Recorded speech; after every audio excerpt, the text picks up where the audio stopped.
Tamil cinema இயக்குநர்களில் அதிர்ஷ்டகரமான lucky director யாருன்னு கேட்டால் சில பேர் அட்லிமா, சில பேர் நெல்சம்மா, சில பேர் லோகேஷ் கனகராஜம்மா. ஆனால் என்ன கேட்டால் அவங்க தலையில் அடித்து சத்தியம் பண்ணி சொல்லுவாள் சார், தமிழ் சினிமாவிலே ரொம்ப அதிர்ஷ்டகரமான லக்கியஸ்ட் டேரக்டர் வந்துட்டு மணிரத்னம் தான்.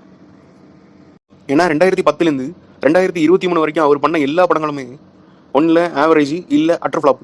ஆனால் அடுத்து பெரிய ப்ராஜெக்ட் பண்ணிட்டு இருக்காரு. அதுதான் அதிர்ஷ்டகரமான இயக்குனர் அப்படின்ட்டு வந்துட்டு சொன்னேன்.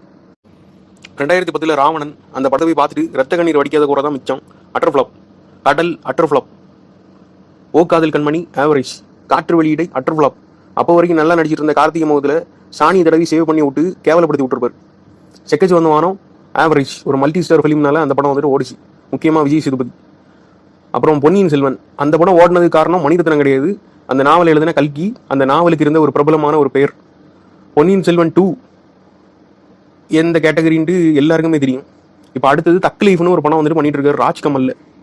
இதை பார்க்கும்போது மணிரத்னம் தான் ஒன்றுமே சொல்ல தோணல. கமலஹாசன் சாரை தான் வந்துட்டு ஏதாவது பேசணும்னு தோணுது ஒரு ரசிகனா. ஆனால் அதை மணிரத்னம் சார் வாய்ஸ்லேயே வந்துட்டு சொன்னால் எப்படி இருக்கும் அப்படின்னு யோசிக்க தோணுச்சு. அப்போ தான் இந்த வாய்ஸ் ஞாபகம் வந்தது.